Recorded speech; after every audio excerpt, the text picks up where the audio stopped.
This is a film about my sister.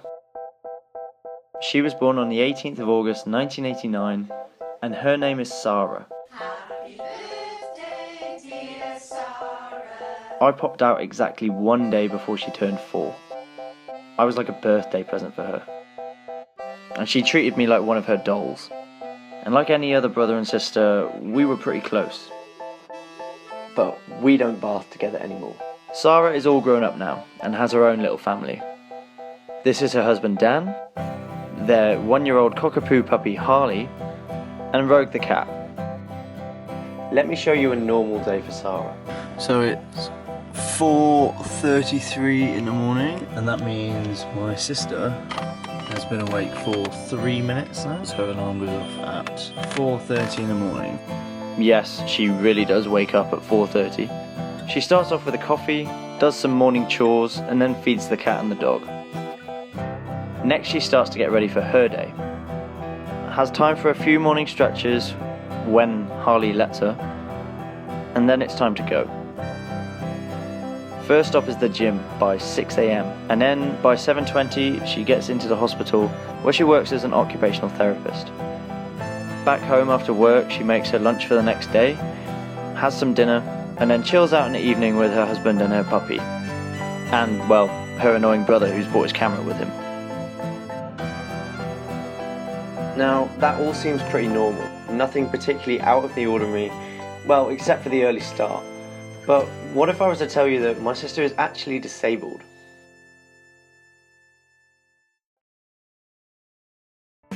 Sarah has a condition called CRPS. That stands for Complex Regional Pain Syndrome.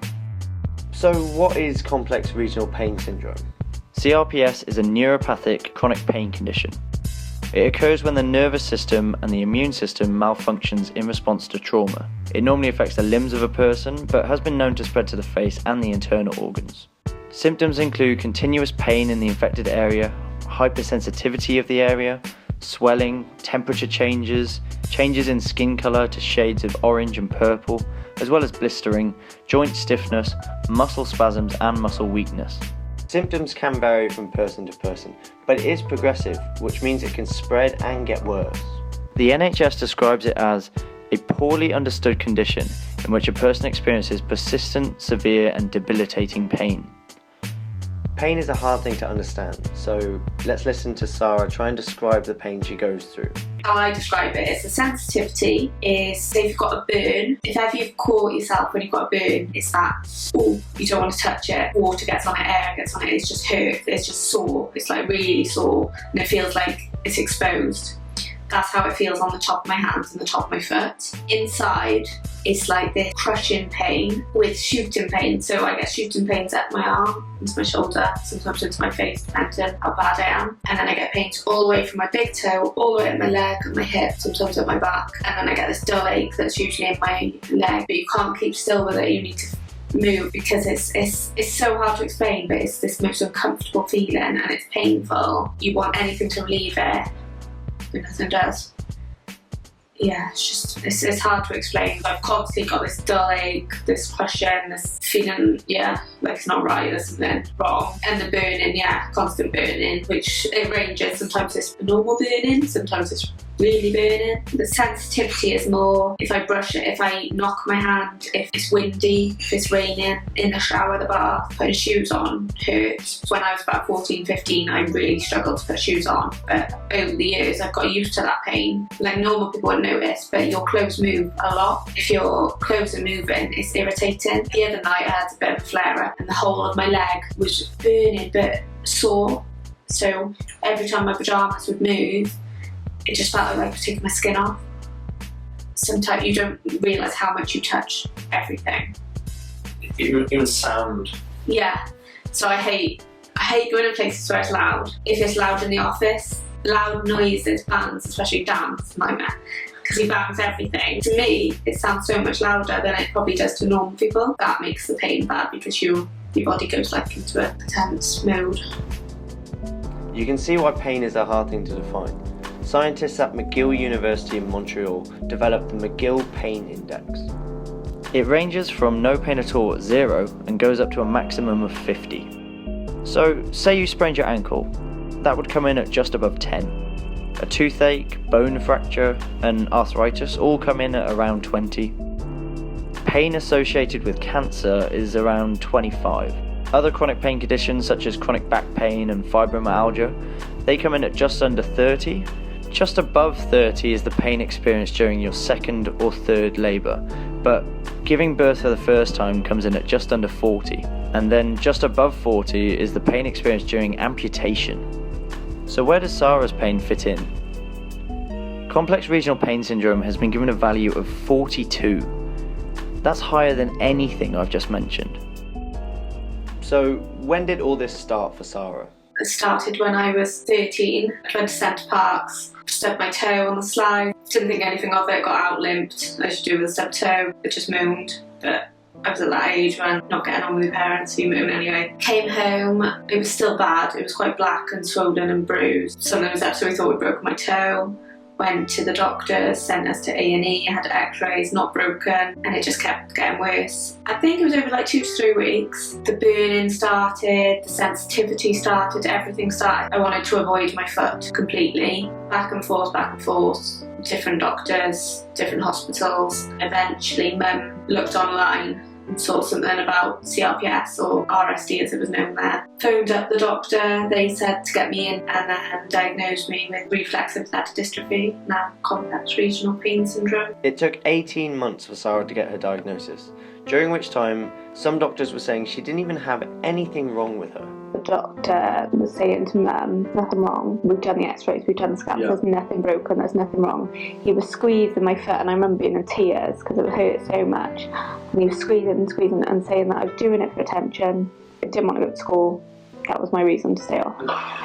Once Sarah got her diagnosis, she underwent 6 nerve blocks in her foot in an attempt to stop the condition. But by that time it was too late. So would it have helped if you'd had it soon? Yeah, it would have helped if I'd have had it straight away, if they diagnosed me straight away, because they do say if you're diagnosed within 6 months, they can reverse it. But it was 18 months by the time I was diagnosed. Sarah had to come to terms with the condition just as she was becoming a teenager. Well, how did life change from before to having it? Well, that's quite hard because I was 13. You've had it longer now than... I've had it, yeah. I've had it 14 years, so I've had it longer than I've not had it. So it's hard to remember not being in pain. So to me, I've just always been in pain. But I think it was hard because I was 13, 14. And through the teenage years, you're changing anyway. But to have that condition, and I didn't deal with it as well because probably my pain threshold wasn't as high. I wasn't used to that pain. So I couldn't cope with it. I was put on loads of different medications. Made me sleepy. And I just couldn't cope with it. So I missed a lot of school. Most days I'd end up going home and Nan would pick me up because I'd just be in so much pain, or I'd be drowsy, or I'd be sick from the medication, or I'd have treatment and I couldn't manage after that. You know, I'd miss the lunchtimes with friends, I'd miss that kind of being in the group. It wasn't like I didn't have any friends or anything like that. But obviously you miss out on just having a normal teenage life of going to school every day, going out after school, going out on weekends, which I tried to, I still did, I think. I can't remember. And I was on crutches, but I remember going out with my friends on crutches. But it would, you know, people could last all day and night, whereas I'd go out and I'd be so exhausted. And I found that hard. But at that time, I didn't know it was so permanent. So I was just like, oh, when I'm better. So I'd aim for that. When I'm better, when this is gone, I'll get back to it. So I think that's how I managed. Whereas if I'd have known then that it wouldn't get better, I might have struggled more.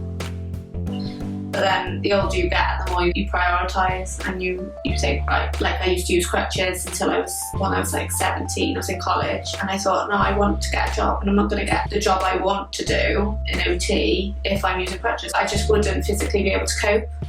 And so I just thought, right, if I want the life I want, I've got to fight for it. So the older I got, I was like, right, if I want something, then I've got to make the changes. So then I focused a lot on physio, learned to walk without the crutches, managed to get a job then. I don't know whether it would be harder if I got it now, like if I'd never had it and I got it now, because then you'd have had that life. You're growing up, you're going out without the pain, and now you can't do it without pain. Whereas I can't remember anything before pain. So like I never had a night out without being in pain. I've never had things like that without being in pain. So to me it's normal. So probably in a way, even though it was tough for those years, it's probably better in a way because I don't know any different.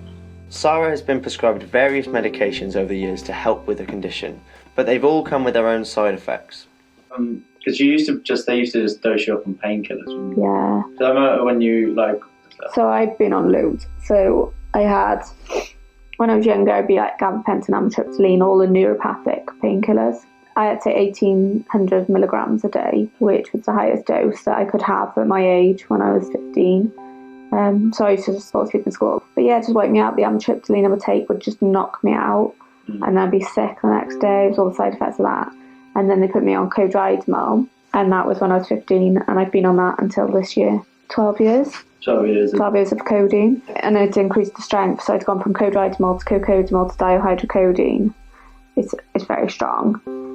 But I was having to take it because I'd got so used to the others, I wasn't having an impact. And then I got to this year and I just thought it's not doing anything. Like, I'm taking it just to keep normal. 12 years I've been on codeine, it's not good. So came off it, didn't realise how hard, it is, and people find it so hard. But I managed to get off, started in January. By end of March, April, I was off it completely. What sort of dose were you doing? I was on 8 tablets a day. The side effects outweighed the benefit. Yeah. And I just thought, I don't want to keep taking that. Do you do any medication then? No, nothing. I've been through so many. If you look at my history and you look at all the tablets I've tried, it was like your mind wasn't clear. So your mind would be, you try and think things, you know what you want to think, you know what you want to say, but you couldn't get there.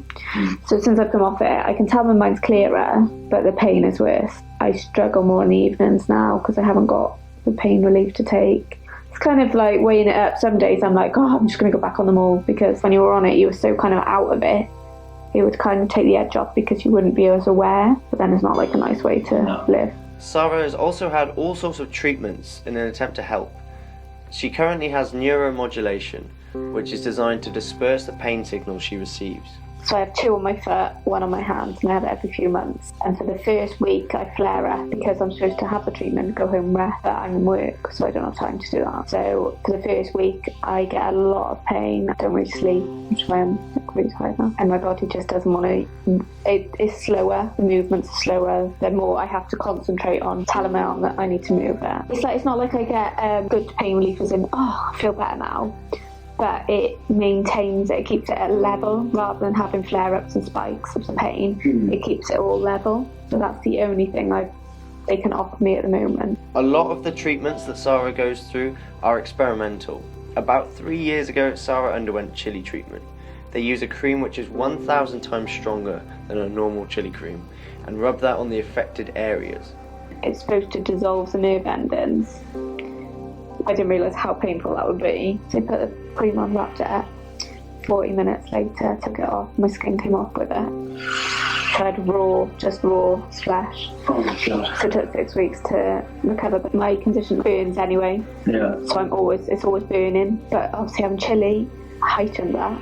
So it took a year for that burning to go back down to just a normal level of burning. And why were you recommended that? They haven't really used it on people with CRPS. It was more an experimental thing. Yeah. They used it on people with shingles. She wanted to do it again, but I refused. So it might work for some people, But not for me. And they say that with treatment, some people find it really beneficial, some don't. Sarah is registered as disabled, which means she's entitled to a disabled badge for her car.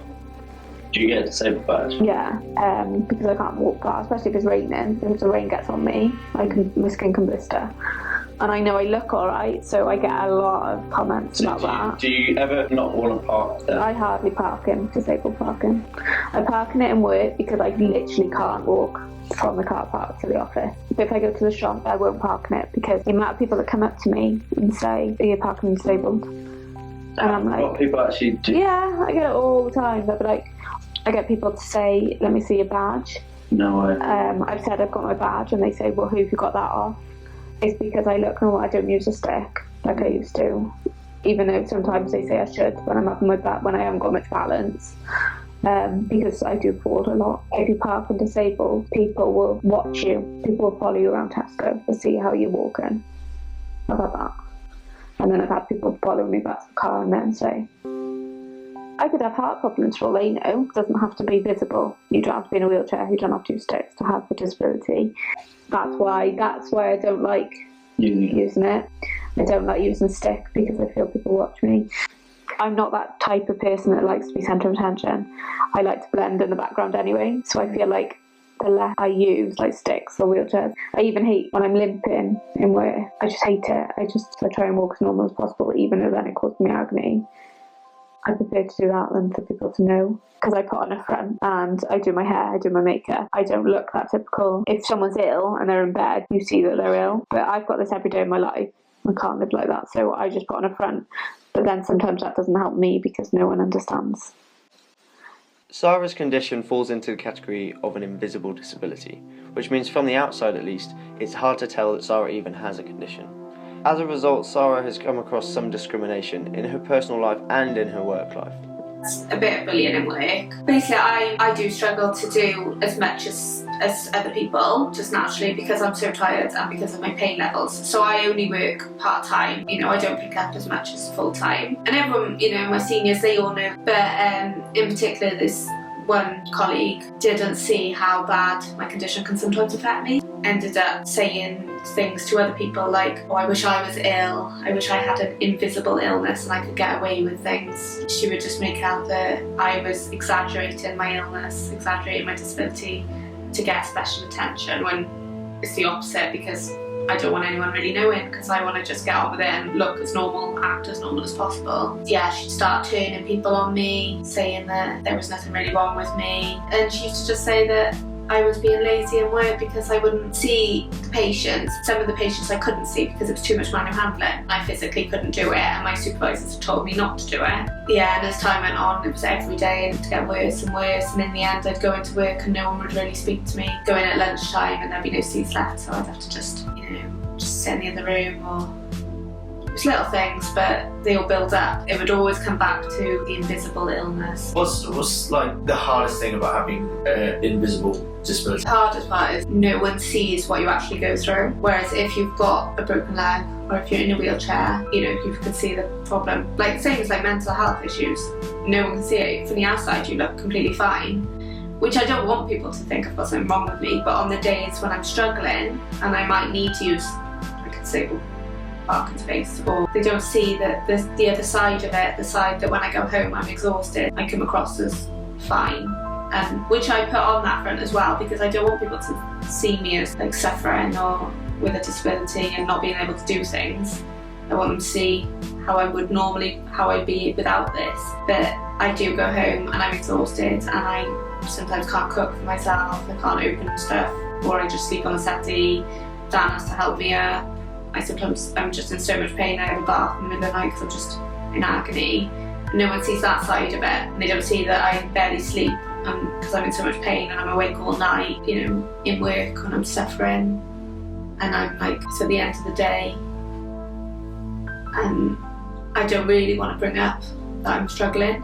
And I find that hard because sometimes you just want someone to notice that you're struggling, but you can't always see it, and they can't, because it's invisible. They can't see how much pain I'm in my arm and my leg, because it looks normal. And so it's just little things like when people invite me out, and so I'll say yeah, and then I have to cancel. I find they don't see the reason why, they don't see the other side of it, so sometimes that could be harder than, say, if you were in a wheelchair, or they would be a bit more lenient on like when you say you can't understand it more, whereas I don't think people fully understand the amount of pain I'm in. And then if it was more obvious, or if they might not get so offended when I cancel or don't make plans.